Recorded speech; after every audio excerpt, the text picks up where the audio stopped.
Mm-hmm.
Hi, I'm John Maxwell.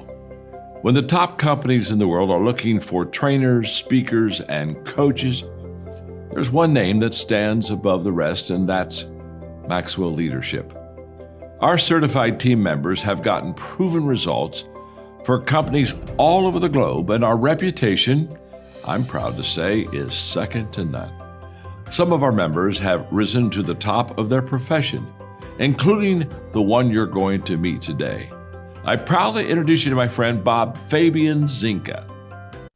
Welcome to the Leadership and Success Podcast with your host, Coach BZ, where we help you lead with purpose and succeed with impact. If you're ready to grow into the kind of leader others want to follow, this podcast is for you. If you're determined to elevate your success and leave a lasting legacy, this podcast is for you. As my mentor, Dr. John C. Maxwell reminds us, everything rises and falls on leadership. Our goal is simple: to inspire you, challenge you, and equip you with insights that can transform the trajectory of your leadership journey. Welcome aboard to another episode of the Leadership and Success Podcast with Coach BZ.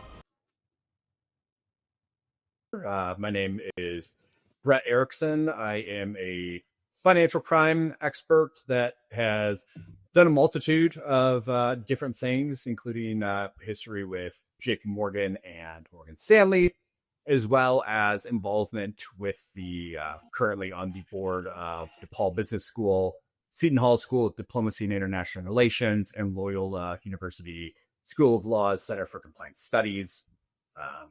And then also do quite a bit of publishing with Newsweek, The Hill, American Banker, ACAMS, ACFE.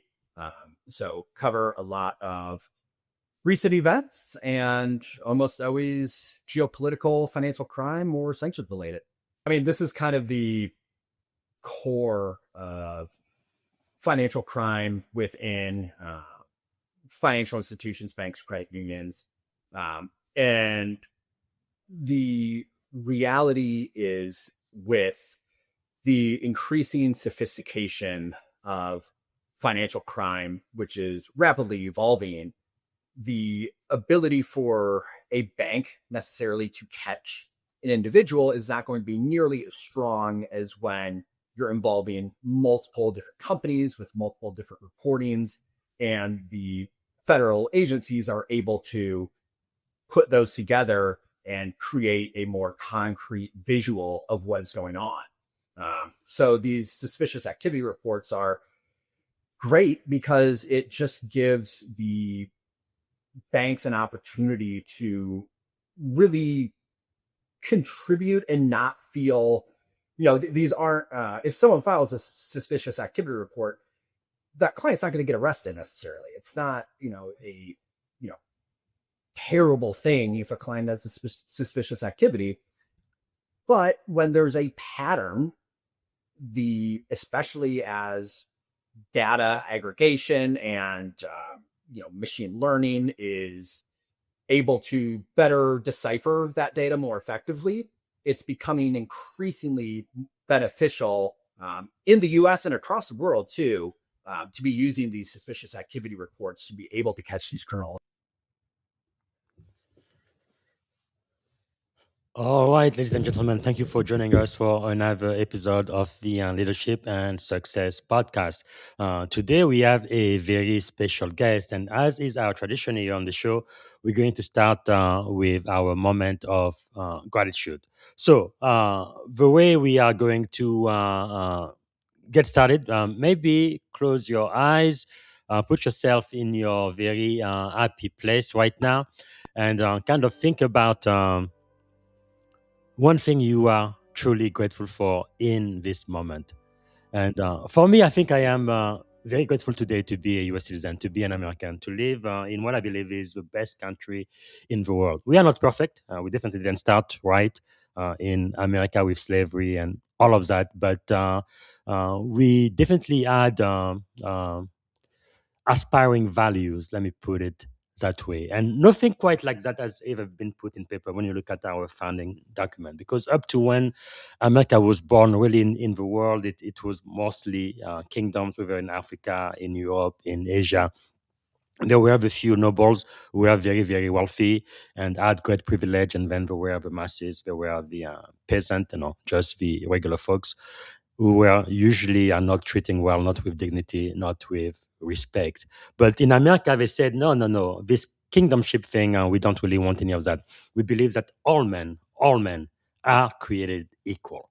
And that is so powerful and so transforming. Of course, we didn't leave it out, like I say, right? There was slavery. We didn't treat slaves as equal. We didn't treat women as equal. We didn't treat gay people as equal. So we definitely had a lot of work to do in order for us to live up to those aspirational values, but we did put them down on paper, and I believe that changed history.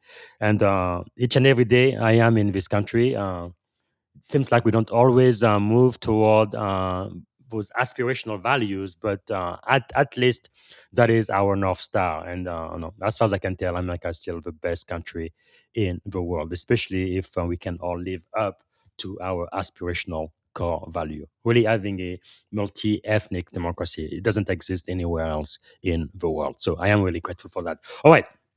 Let's start. I'm going to see if I can properly introduce our guest today. Today, I have a really great pleasure of speaking to the one and only Brett Erickson. He's a globally recognized expert in financial crime, sanction, geopolitical risk, operating at the intersection of national security, finance, and institutional governance. As a managing principal of Obsidian Risk Advisor, Brett advises government, financial institutions, and global enterprises on how to navigate illicit finance, sanction enforcement, and emerging geopolitical threats. He has been featured and quoted in top-tier outlets, including the Wall Street Journal, the New York Times, the Washington Post, Bloomberg, Reuters, Newsweek, on and on, shaping how leaders understand risk in today's complex world. So this is going to be a conversation you do not want to miss. So, ladies and gentlemen, without any further ado, please help me welcome to the Leadership and Success podcast, Brett Erickson. All right. Good morning, Brett. How are you doing today? I'm doing well. How are you? Great.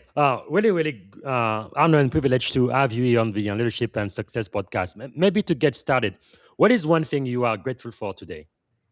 Yeah, my now, as of today, 6-month-old daughter. She is a absolute blessing, and I'm so grateful to my wife and both of our families for allowing us to welcome this beautiful baby girl into our lives, and we couldn't love her more. Yeah, you better enjoy this time because it passes by so quickly. I hope you are getting some shut eye, though. It's incredible. Like I remember when my daughter were born, it seems like yesterday, and one of them just graduated from college last year, if you can believe that. It's just incredible how time just flies by so quickly.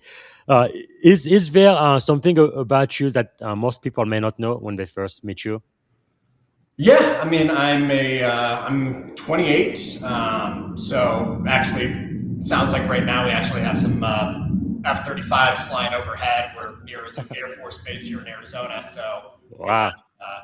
some flyovers going on right now. But yeah, 28 years old, and have really worked hard to be able to establish myself as one of the experts in this field in an asymmetric and strategic manner by specifically curating my CV, my narrative, and my expertise in a way that many others haven't.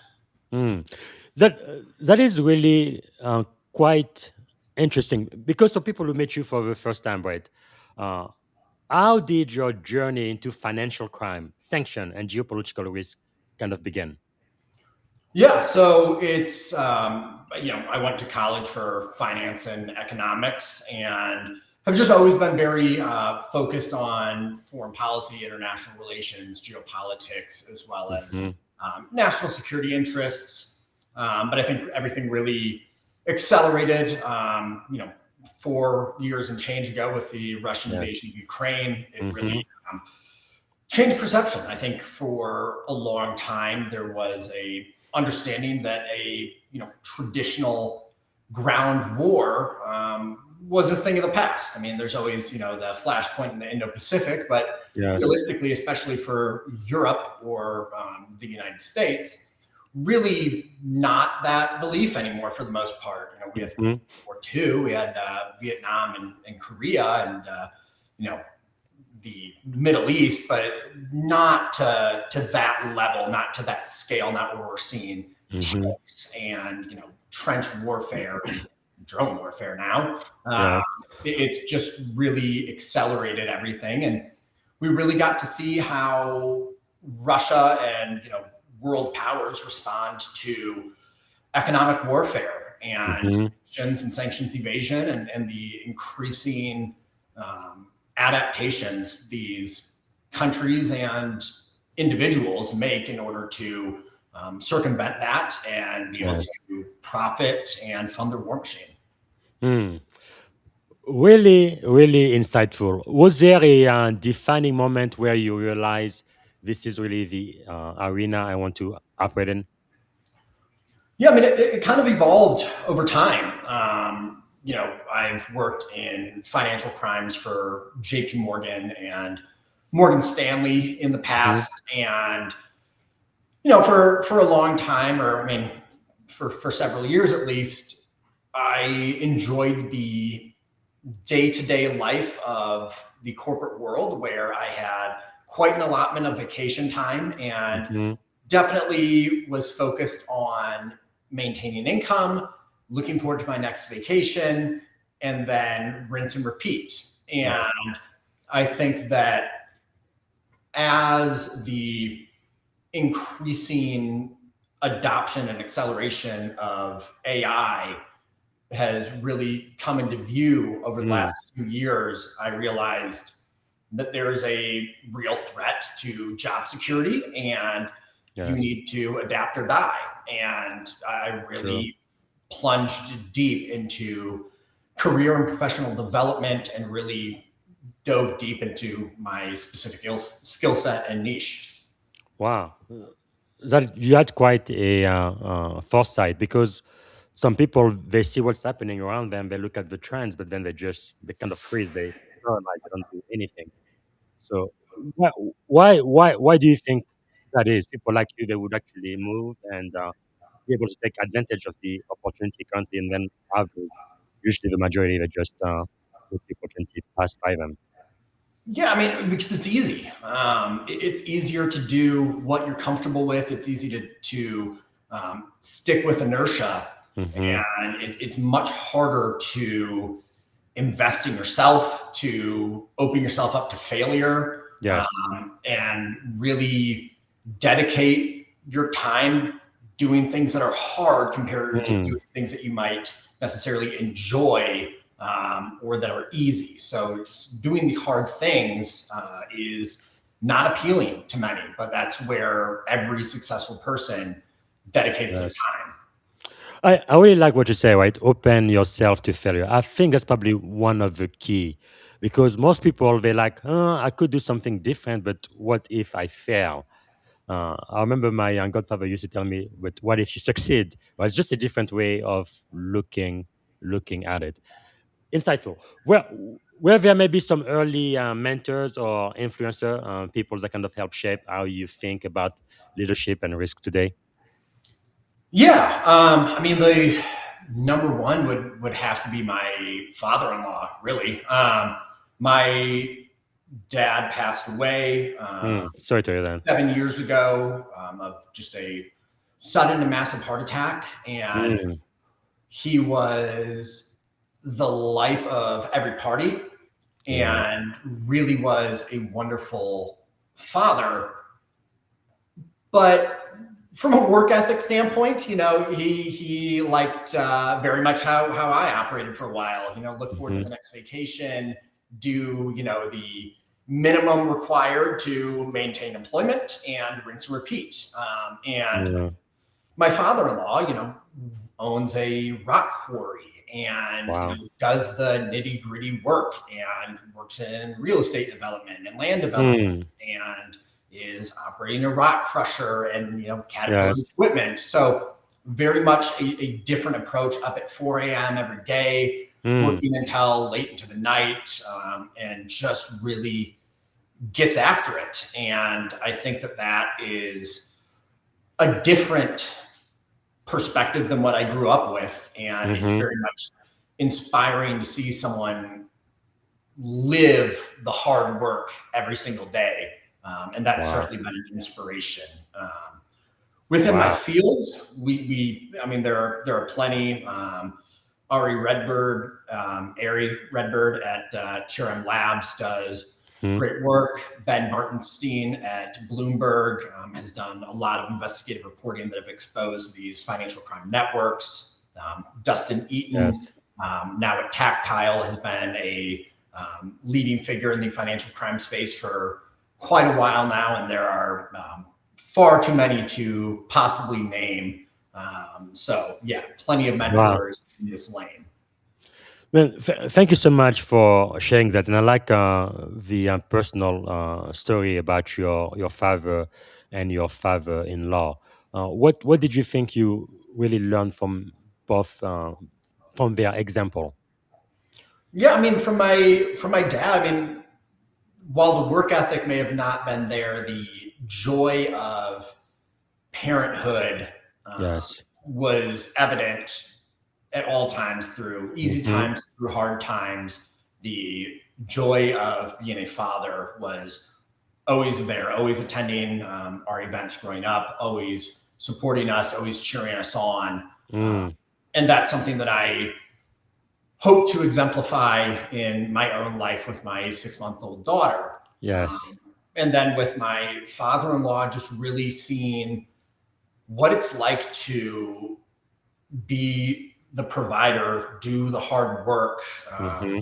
and get after it day in and day out every single day. Wow. It's unbelievable how much the man works. So it's and just how Hmm. hard he works. So it's very inspiring to me. Absolutely. Thanks again for sharing those perspectives. Because I've noticed you kind of operate at the intersection of finance, that's true, but also national security, right? Uh, can you help our audience maybe understand how is the global financial system being used as a weapon today? Yeah, I mean, it could not be more pertinent right now than what we're seeing with the Yes. Iran conflict, Iran war, with Hmm. their ability to continue to fund their war machine, and bolster their war chest through sanctions evasion, through oil Yeah. exports. That is a huge aspect of how they've been able to keep their economy moving and survive throughout, and be able to fund these missile programs, be able to fund the Houthis, Hezbollah, Hamas. These terror networks have been very intricate in how they have been able to create the quagmire that we're currently in. And this is also very evident with Russia. Their shadow fleet of tankers exporting oil all over the globe, exporting weapons and dual use exports around the globe, both through the financial system and ship to ship transfers, maritime shipping. All of this is able to then be funneled through the financial sector to clean these funds, get these funds back to the Kremlin, get them back to Tehran, PRK. And that is a major risk. I mean, that is one of the emerging battlefields right now is economic warfare and sanctions evasion and billions of an economy. Well, I guess you wouldn't blame them, but kind of like in cyber security, one thing I love about my field is right when we figure out how to stop the bad guys, and we can create controls and mitigate the exploit. They just don't give up and get the white flag and say, okay, this is it. We are finished now.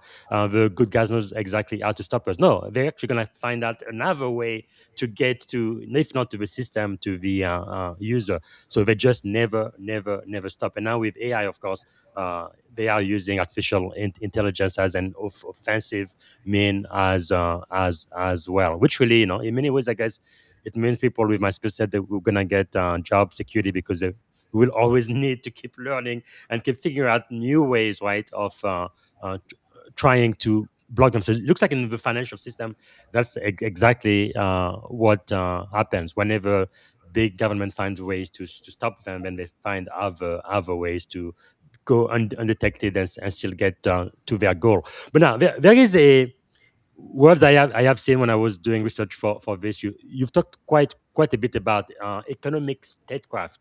Can you explain maybe to the aspiring leader of my audience what that means in practical terms? Yeah, so economic statecraft will be the different means by which a government will crack down or provide opportunities to damage another country through economic means. This is something we've seen extensively employed through United States history, and it's really evolved. I mean, when we're talking about Cuba in particular, we've had sanctions and an embargo on Cuba for decades now. And with the ousting of Maduro in Venezuela has really exposed that country to potential regime change. And that seems to be a really big focus right now, the Trump administration in Havana.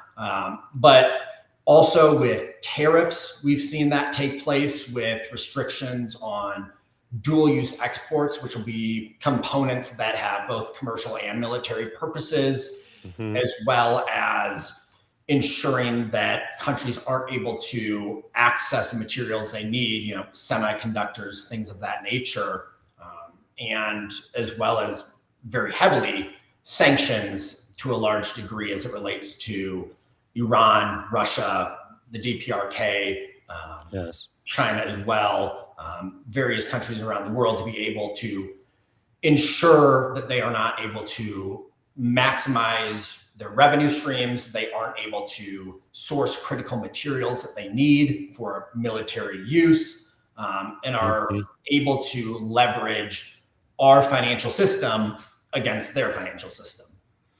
Man, that's really something. So what do you think are some of the biggest misconceptions leaders have today about sanction and financial crime? Yeah, it's very evident right now, and something you very much alluded to.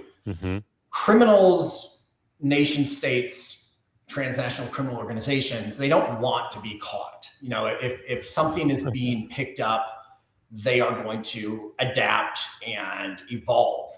And that's a very major aspect where there's lessons to be learned from financial crime and illicit finance from a decade ago, but to a large degree, it's very much out of date.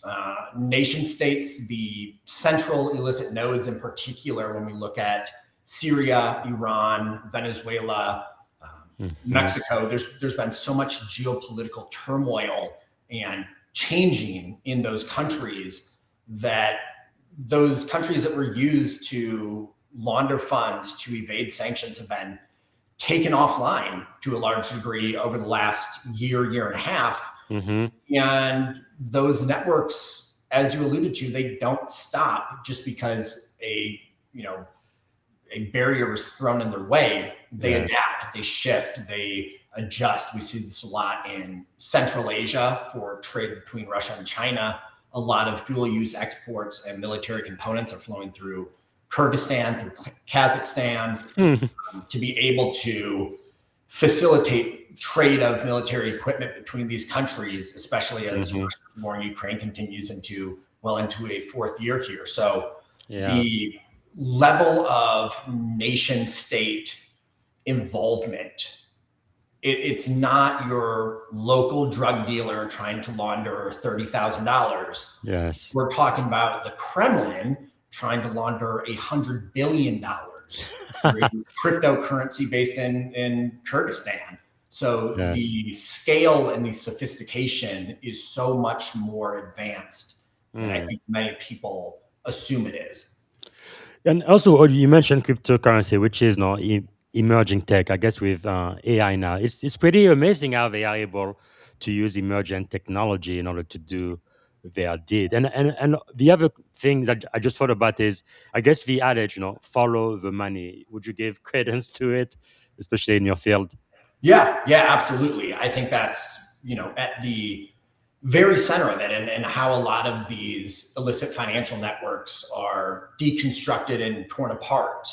But the level of complexity when we look at shell companies, when we look at offshore jurisdictions, when we look at intermediaries, it's very complicated, and we are not dealing with one or two people building this out. We're looking at dozens, hundreds, potentially thousands of people within a nation constructing these illicit financial networks. So follow the money is absolutely the single biggest aspect, but it is a very big challenge when we're dealing with nations. All right. So I want to talk just a little bit about leadership and the complexity, I guess financial complexity in your case. You do advise leaders making high stakes decisions. What separates the leaders you think who thrive in ambiguity and those who struggle? I think to a large degree, it is opening yourself to individuals with deep expertise and insight. I think it's very easy to have that power high that many people experience, where you're in control, you run the ship, and therefore it's all on you. And while to a large degree that certainly is true, that the buck stops here, you also have the ability and that same power to get time with experts in their fields, to draw insights from others that may be different from your own. And I think those that are able to build those networks to be able to facilitate targeted, specific, and strategic insights relevant to their government, relevant to their business, is very much what separates successful leaders from those who are exposed to extreme risk from catastrophic decision making. Yeah, and I really love this because I have a lot of people who follow me, but the two agencies I care the most about is the military and technology. And I do believe that leadership is universal. So at the strategic level, I'm trying to see someone from your background, right? Financial crime, how those same skills or principles could actually apply, right? In the military or high tech. For example, how do you personally make decision when the data is incomplete, but the stakes are high? Yeah, it's a very interesting challenge. And I think that to a large degree, it will involve the holistic expertise that one is able to bring to the table. When we look at the events happening with Iran right now and whether or not to move forward with the seizure of Karg Island with the 11th MEU and 82nd Hmm. Airborne there, you know, you got to examine the economic consequence of that. It's not as Yeah, simple as can we capture the island? It's if we capture the island, yeah. what will the resultant effect be on oil prices? Will Hmm. we be able to achieve our end goal of reopening the Strait of Hormuz? And what is the risk reward calculus that we're baking into this decision making? And if you're operating purely from a military perspective of, boots on the ground and who to deploy where and the mapping of the battlefield, Hmm. you're missing the bigger picture. And while I certainly believe that our troops are able to conduct that operation successfully, Yes. a good leader needs to examine what the resultant second and third tier downstream effects will be from that decision in Yes. order to ensure that they're making correct decisions. So it's a holistic approach to decision making and not boxing yourself into only one lane. You need to Hmm. have a full view of the battlefield. That is really powerful. That's really what strategy is all about. The secondary, tertiary, and corollary effect of a decision actions that you are going to execute now. Really looking into the future of all of what the possibility might be and being prepared for each eventuality. So, in the financial line, I have a pretty good idea of what we do with military operation. What about in the financial one? What type of framework, just at a high level, do you kind of use to assess risk at the geopolitical and financial level?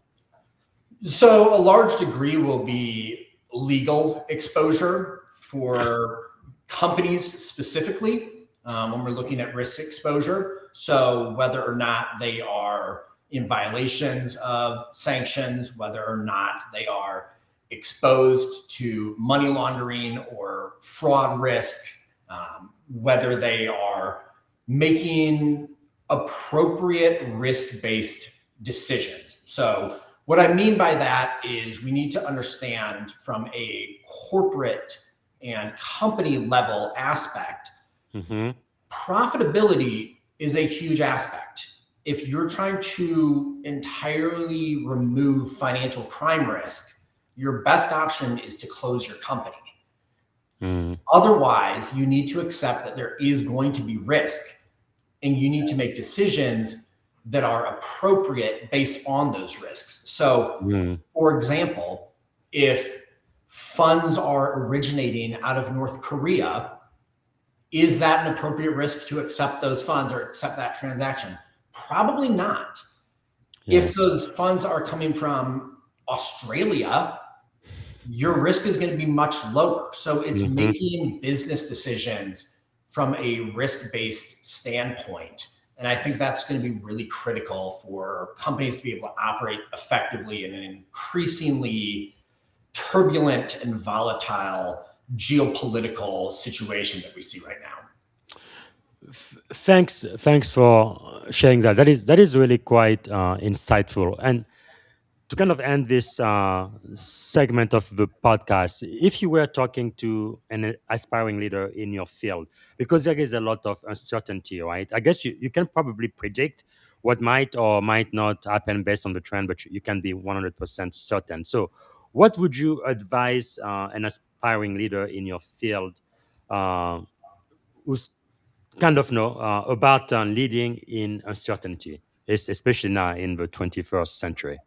Yeah. So particularly in the 21st century, as you're saying, you need to understand the overlap and intersection between so many dynamics. So when we look at things like money laundering, how does that initially happen? Does it come from sanctions evasion of oil sanctions that are then funneled through financial institutions to launder those funds? Do they come from North Korean IT workers embedding themselves in United States institutions to Yeah. funnel funds back to North Korea to provide for funding of their nuclear missile program? Yeah, and NVIDIA knows a lot about that, but yeah. Yeah, I mean that's a huge risk right now, but you need to understand that it's not just the fraud. The Hmm. fraud and embedding into United States institutions is a huge risk from a security Yeah. standpoint. But to get those funds back to Mm. North Korea, they have to launder them. They have to evade Yes. sanctions. And it's that overlap and intersection that really needs to be understood because that is a huge aspect. Mm. Those elimination of silos between fraud, money laundering, and sanctions Yes. is rapidly deteriorating in the modern day. Man, talking about the modern day of the 21st century, everybody has been hearing about AI these last couple of years. How do you think are cyber threat, artificial intelligence, and financial crime converging in ways most leaders may not be prepared for? Yeah, this was something I spoke to the Wall Street Journal about 2 weeks ago when Trump signed the executive order specifically targeting fraud and scam cybercrime networks Yes. to allow the United States to take a much more offensive position to these threats compared to a more reactionary Hmm. position towards them. This was underlined in his cyber strategy that he released a couple weeks ago as well. And Yeah. I think that the barrier to expertise or sufficient capability to be able to create false identities, to create things that seem realistic and Hmm. sophisticated, that barrier has been lowered so substantially due Yes. to AI that it doesn't take someone who's got their PhD in computer science to be able to create a false ID, to be able to Yes. create a deep fake voice, or be able to create a video that appears real to the naked Mm. eye. That barrier has been so dramatically reduced that I think that is one of the key emerging threats right now is the ease Yes. of access to these technologies. True. And what do you think then? Because quite a lot of cybersecurity experts follow this channel. What should cybersecurity leaders start paying attention to that you think they may be underestimating right now? Yeah, a lot of it that I see in my field as it relates specifically to cybersecurity and fraud Hmm. is that document and identification manipulation, the Yes. ability to create fake pay stubs, to create Mm. fake passports, to create fake driver's license, and history. Mm. That is such a major risk, and what needs to be understood, like we see with North Korea, is institutions move much slower than criminal networks. And that is a very major risk right now is the innovation that happens in financial crime and illicit finance Yes. with the cartels are multi-billion-dollar organizations. These are not Mm. small groups. North Korea, Moscow, Beijing. These are very major groups and nations that we're dealing with. And Yes. the risk of being behind the curve is catastrophic to a lot of companies. And for Mm. cybersecurity experts, we need to understand and be ahead of the emerging trends. And to a large degree, that is the production of high quality fake documentation. Yeah, and I guess the bad guys, right? Threat actors, they only have to be right once, and they win, and they could get a whole bunch of money, like real money. Whereas security blue team, we have to pretty much be on point 100% of the time, which is not always possible or even realistic. And another thing you mentioned, kind of, made me think. How do you think artificial intelligence is changing the game right now for fraud, sanction evasion, illicit finance, money laundering, and on and on? Yeah, it's very challenging. The ability, especially for when we're looking at like bills of lading for maritime shippers, when we're looking Hmm. at documentation of cargo, when we're looking at point of origin, as well Mm, as source of funds, who owns a specific vessel or a specific bank account. It is the initial point that is most dangerous. So when we talk about the intersection of fraud, money laundering, and sanctions, if you want to launder funds, if you want to evade sanctions, you need a way to, for the most part, flow them through a financial institution. yeah. And you need to be able to open an account in order to do so. So while you may have the most sophisticated money laundering scheme conducted and put together, if you don't have access to a financial institution to flow them through, getting them to their endpoint, wherever that may be, is going to be increasingly difficult if you're trying to do it through physical Yes. means only. So the ability to open accounts is just the starting point that provides for all the downstream risk from money laundering and sanctions evasion. So it's that first initial point of contact, which is the account opening, that we see a Mm. lot of risk from AI and fraud right now. Now, I'm going to ask you a question. I didn't send this to you in advance, but no, based on your background and your expertise, we've been talking about kind of digital currency for quite a while. I believe China already has one that they are using more and more. What do you think about digital currency for the US? Do you think that is something we might be heading into in the near future? Yeah, so this is something I published in Newsweek maybe last month, Good. and something I've very much looked into. I've also published in the Diplomat on this as well. The desire from the Trump administration right now to make the United States the crypto capital of the world is great.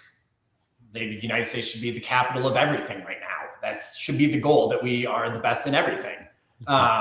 The challenge, though, is when we look at financial crimes in your traditional financial institutions, so banks, credit unions, broker dealers, things of that nature, they have decades of experience and lessons learned to draw from to be able to make effective decisions. When we're looking Mm, at cryptocurrency, when we're looking at fintech, so your payment rails and cross-border payment infrastructure, yes. they don't have that same history and depth of knowledge. People haven't been working in the crypto sector for 3 decades. It hasn't Hmm. been around for 3 decades. So the challenges there and the expertise availability to meet the threat is concerning. There Mm, are plenty of superstars in the crypto field, but the median skill set is far lower due to the limited talent pool availability than it is in the traditional financial sector.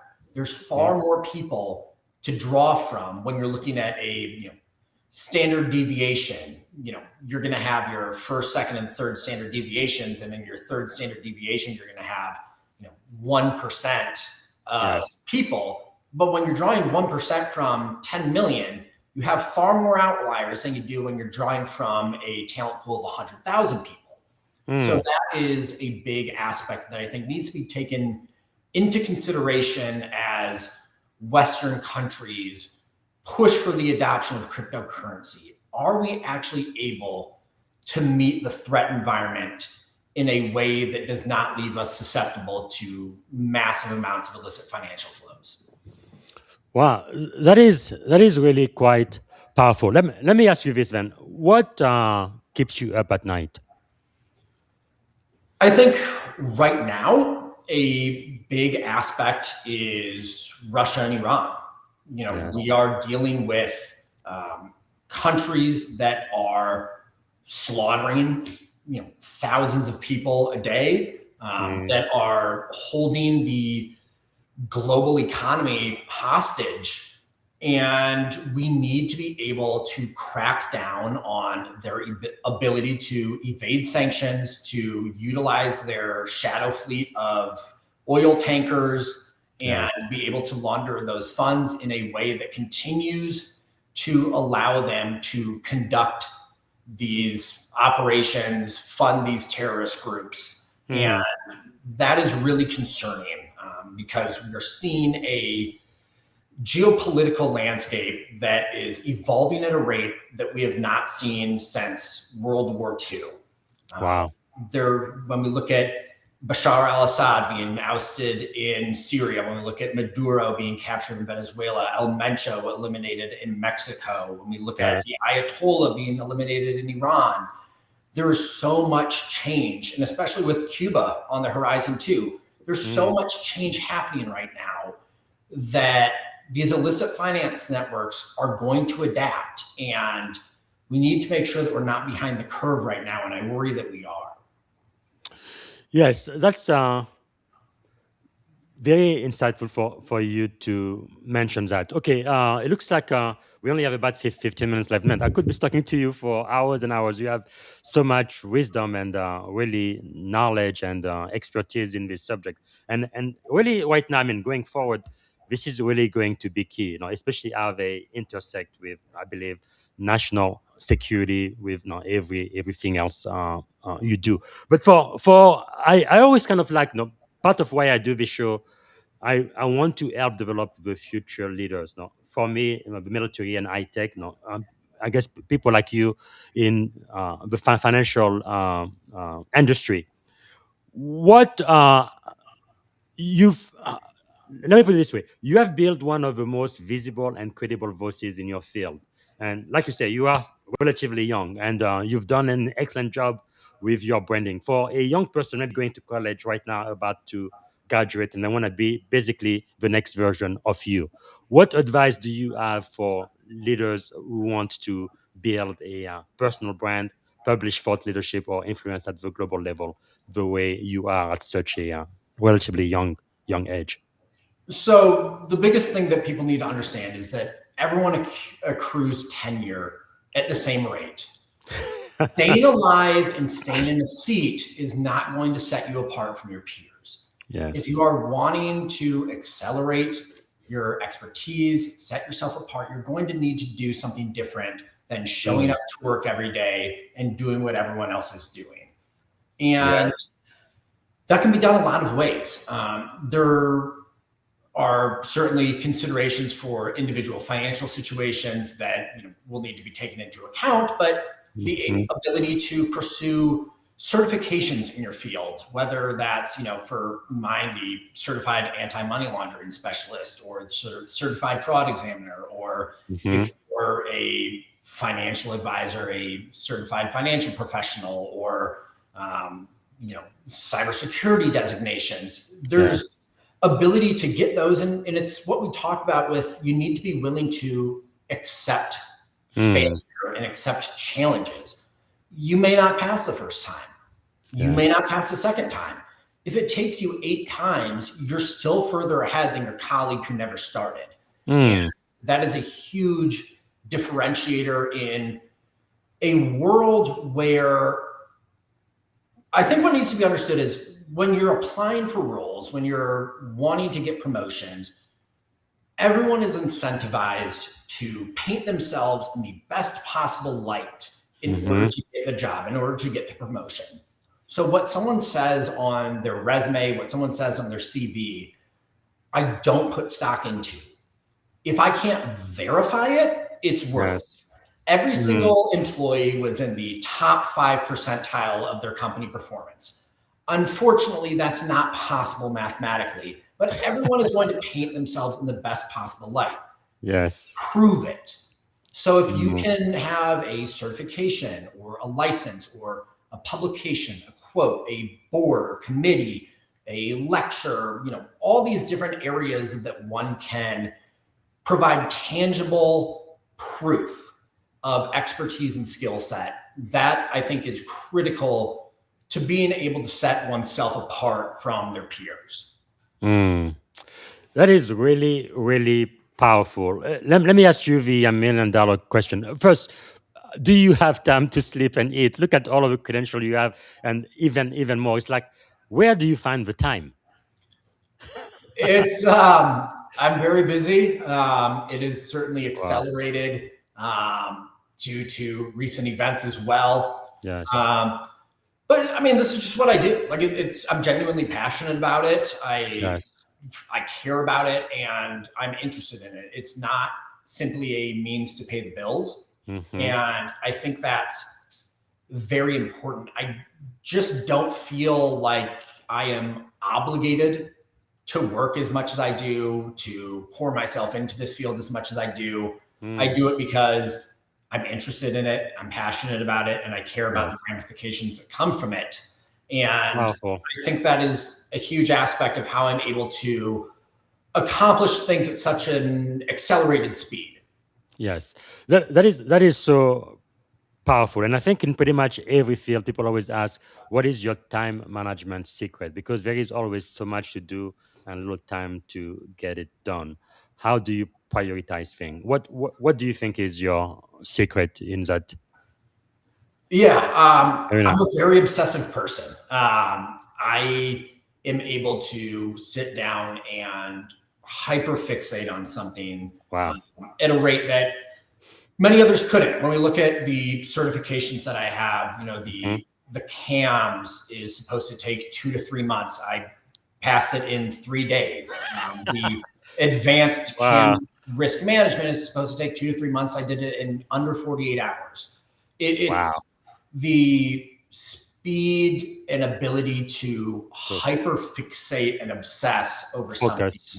that I think makes a big difference. It's not Yes. um, a long term Mm-hmm. focus that needs to be had.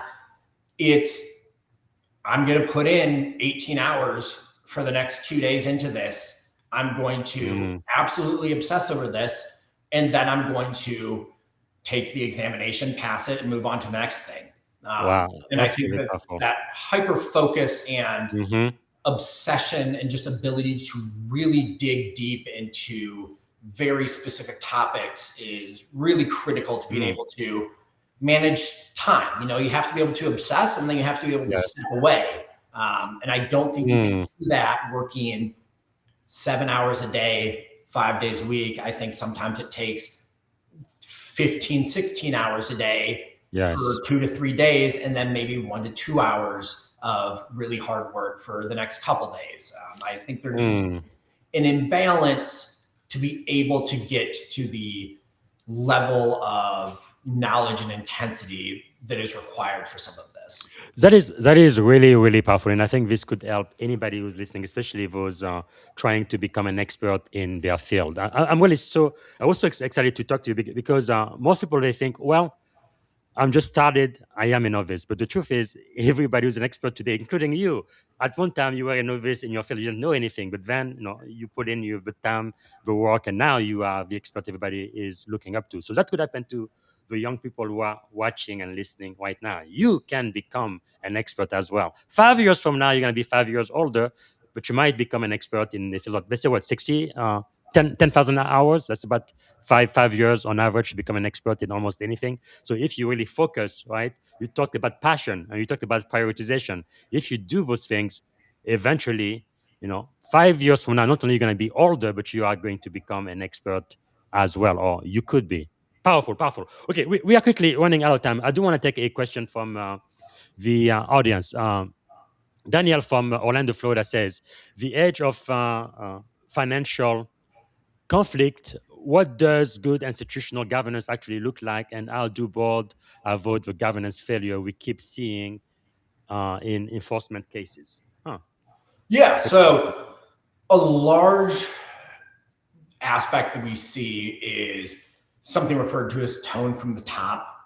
So the board and executive buy-in Mhm. to financial crimes, illicit finance, it's often viewed, because it's not revenue driving, as a Yeah. lower priority. It's not, raking in profits, but it has outsized extreme tail risk that I think is often underestimated. When we examine enforcement actions in response to sanctions failures, money laundering failures, fraud failures, whatever it may be, you have the enforcement action and the monetary penalty that may accompany it. But it's also the legal fees that need to go into it. It's the changes that need to be made and the more extreme compliance that needs to be had as a result of it that are dramatically more outsized than a company being Mhm. compliant and sophisticated in their financial crimes risk management in the first place. So I Yes. think that's a very critical factor, is board and executive understanding of what the risks are beyond, the very, again, those secondary and tertiary effects that may come from it. Mhm. Wow. Really, really insightful. So we've pretty much run out of time. I'm so grateful that you were able to speak with us. I do have one more question for you, but before I do, is there a question I should have asked you during this hour I didn't get a chance to ask?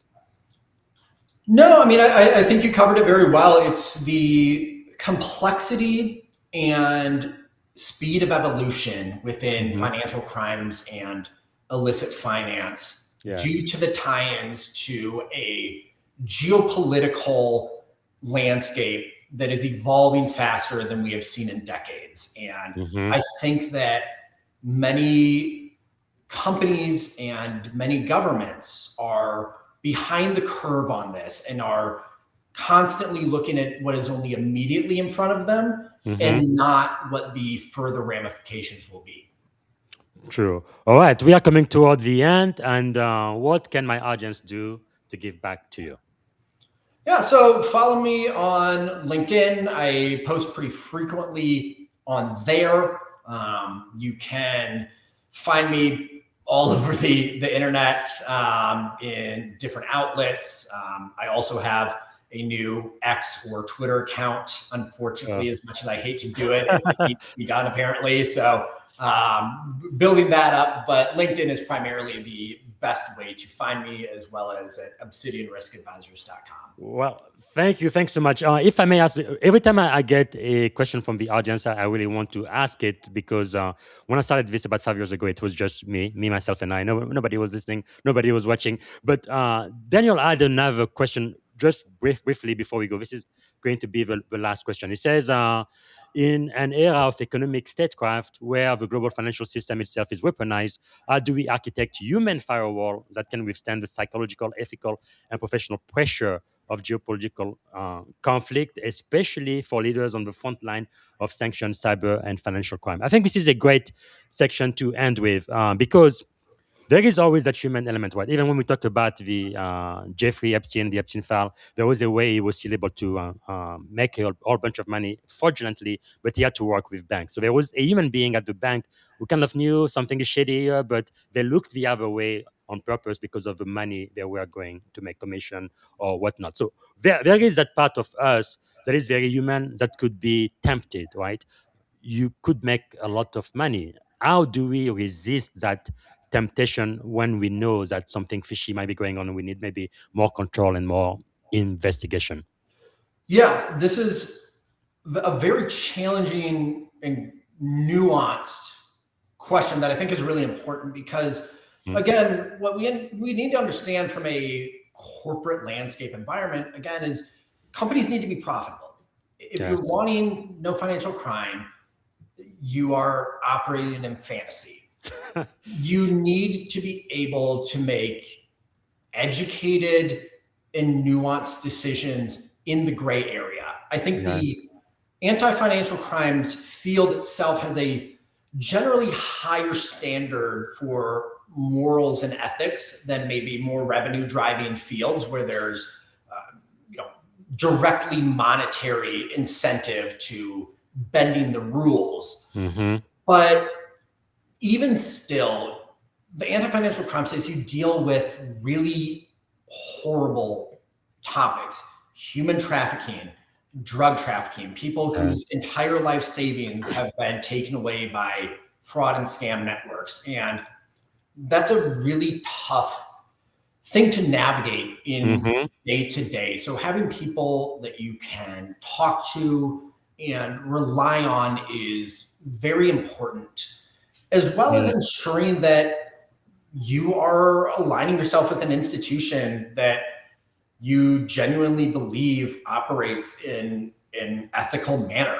There are certainly examples of companies that have, especially in the crypto sector, pretty rough histories of ethics and compliance. And Yes. I think if you're trying to protect your mental well-being, you need to ensure that your employer is in line with fighting financial crime and making ethical decisions. So it's not just the law, but the spirit of the law. Yeah, exactly. The spirit of the law is a huge aspect. There are plenty of companies that Yes. try and follow just the rule and will bend it every which way to their advantage, but the spirit of Mhm. the law is a huge aspect of this. Wow. Well, I'm so glad to have talked with you. Sorry, we went over by about a couple of minutes, but the very, very last question I like to ask now, because we talk about some pretty heavy stuff sometimes. What is one thing you are feeling optimistic about right now in 2026? It's a rough time to be asking that question, Yeah, but I I think what know. I'm optimistic about is, There's got to be one thing. One thing. I yeah, don't want. I think the level of the understanding of the level of division that we're seeing in the United States is becoming more and more well understood. I think Mhm. people are realizing more that the more we engage in conversations with those that have different viewpoints than us, the more we find common ground between one another. There was a long time where there was a lot of hatred and division.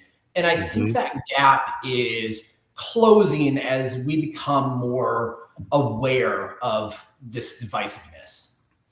I love it. Thank you, thank you, thank you. Okay, very last question. One word that represents our shared experience on this podcast today.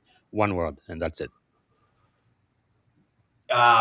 For your end or my end, Oh, from your hand. um, insightful. I think Right. it was, yeah, a lot of Yes. very pertinent and relevant conversation. Absolutely. And thank you so much. I really, really appreciate it. And I could be talking to you for another hour or two, but we don't have the time, and I do respect your time. And thank you for being a master teacher to my audience today. And as always, my one word has almost always been grateful. Just grateful that you were able to take the time and speak to us. And I do hope you do write a book because we want to purchase that book and read more about financial crime and how it intersects with national security and geopolitics and all of that. I think people need to know more and more, not just in the financial industry, but even in the military and high tech. I think people need to be aware. So thanks again, Brett. Really appreciate it. Absolutely. Thank you as All right. well. All right. All right, everybody. This is one for the books. So you can rewatch this show. It's going to be season 5, episode 70. It's available for replay right now on LinkedIn and YouTube. And it will be available on all of the major podcast platforms, Spotify, Apple Podcasts, Google, everywhere by the end of today. Man, there is so much we can learn from pretty much anyone. And I am so, so grateful that Brett was willing to talk to us today. Now, like all of you guys know, we are celebrating uh, uh, Black History Year, right? Because the Black History Month is just way, way too short.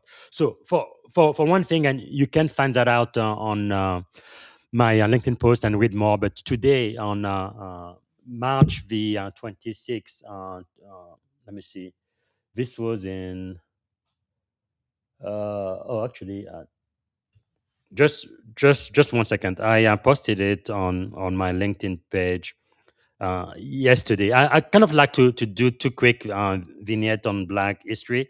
One is I like to start on the actual day, which what happened on March 26 in our calendar in history, and then also something about either a military or technology first in African American history. But anyway, March the 26th, 1944, a black minister was lynched for his land and justice never came. And this was in Mississippi. Basically, a white gang wanted his land and they lynched him and they pretty much took it over and there was no justice, nothing. That was not too long ago, 1944. My father was born in 1943 and this happened here in our state. So you can read more about that. But there is another thing that happened actually yesterday. No, usually when we talk about Black History Month, we talk about the past, no, hundreds of years ago. But this happened actually yesterday. For those who don't know, yesterday was the International Day of Remembrance of the victims of slavery and the transatlantic slave trade. It's observed annually, and they had a very important vote at the UN yesterday. Basically, what the vote said is slavery is a crime against humanity, which it is, and America definitely participated in it. But for whatever reason, the US was only one of three countries that said no. The US, Israel, and Argentina. And as an American, I think that's absolutely unacceptable. But anyway, that is where we are now. But like I said, when I started this podcast, I really hope to the aspirational core values of this country. I believe in America. It's the best country in the world, but we do need to live up to the aspiration of the founding document of this country because I think we are quite an awesome country. We are exceptional, and we're gonna need to live up to that. So there is that, and then the one person I wanted to celebrate today is the General C.Q. Brown. Not only was he the second African American chairman of the Joint Chief of Staff, but he was also the very first African American to actually lead the branch, the U.S. Air Force. That's never been done before in our history. So I'm gonna play really two quick video, a couple of minutes each, to end the show to kind of highlight these two events in Black history. Okay, and I'm gonna be back tomorrow, and I believe tomorrow we are going to. No, tomorrow actually. Yeah, I'm gonna have a great conversation with Julian Treasure. He is the number one TEDx speaker in the world. Number one. He has more than 17 TEDx talk. He's going to be here all the way from England. The communication alchemist, the architect of human connection. I'm so excited about this. And we're going to be talking about communication being the leadership skill. Mastering listening and speaking in the age of AI. You do not want to miss it. That's going to be tomorrow. I expect quite a lot of people watching us live tomorrow. And I'm so grateful for such great illustrious guests, taking time away from the schedule to come talk to us for about an hour. So I am really looking forward to that. And then on Saturday, I don't have an interview, but we're going to go back to the book of Proverbs. We're going to be reading Proverbs chapter 21. We're going to use artificial intelligence to give us like a 15-minute summary of the first episode we had on Proverbs, which was January 21. So that's going to be on Saturday. All right, I'm going to play those two quick videos, and that's going to be the end for today. Here we go. Today we commemorate the victims of a staggering crime.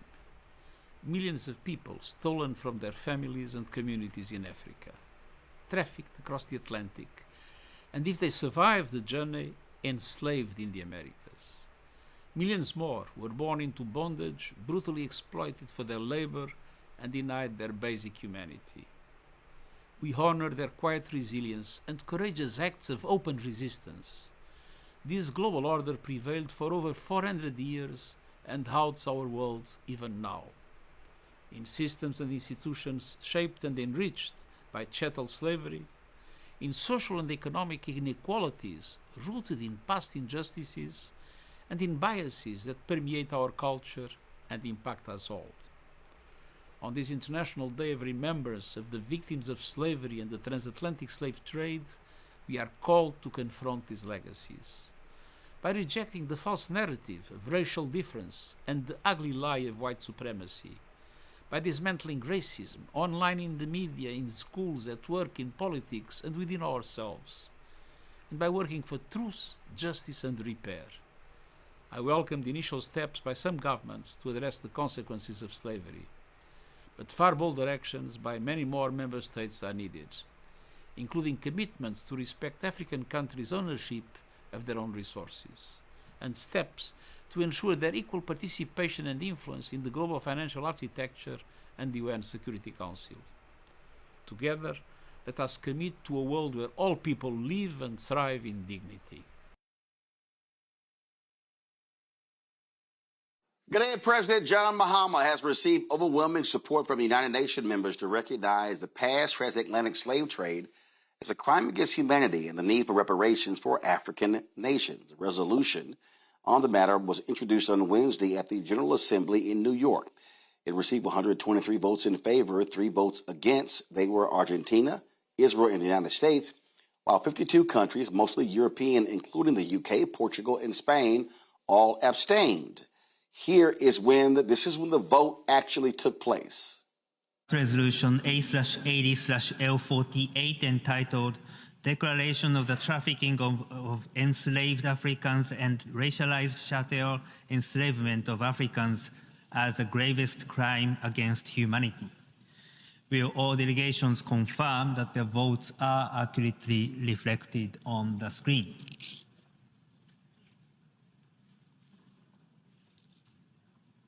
The voting has been completed. Please lock the machine.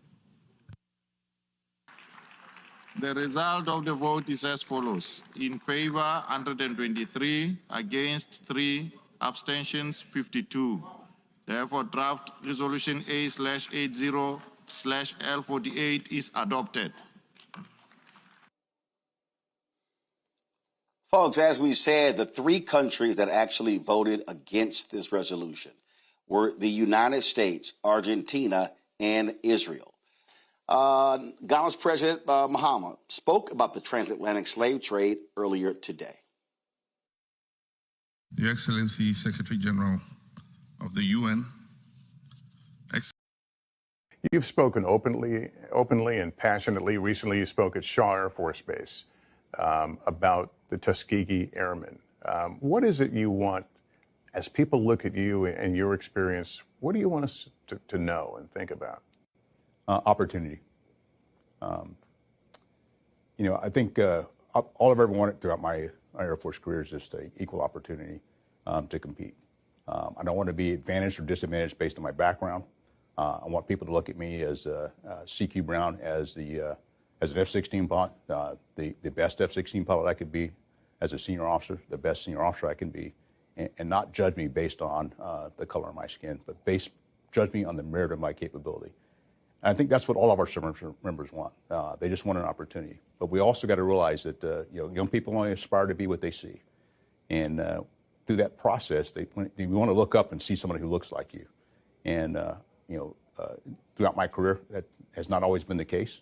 There's few and far between. I hope by me serving and continuing to serve, I provide an inspiration to others. And I'll just tell you, when I was at Shaw this past week, I had a number of young service members come up to me and tell me I'm an inspiration, which to me is, I'm just CQ Brown. And my wife and I have talked about this, that I'm an ordinary person with an extraordinary opportunity. I want to make sure that I do everything I can to open a door for others. I was going to ask you who your inspiration is, but you walked me in your office a few minutes ago. It's the Tuskegee Airmen. Right. That story. Thank you for tuning in to the Leadership and Success Podcast with your host, Coach BZ. If today's episode added value to your leadership journey, be sure to subscribe, share, and join us again for more wisdom nuggets on how to lead better and achieve greater success. Remember, leadership is the most critical skill of our time. The world will always need leaders to inspire others, drive innovation, and execute meaningful strategy. So why not count yourself among the bold leaders shaping the 21st century? Until next time, stay inspired, stay committed, and keep leading with excellence.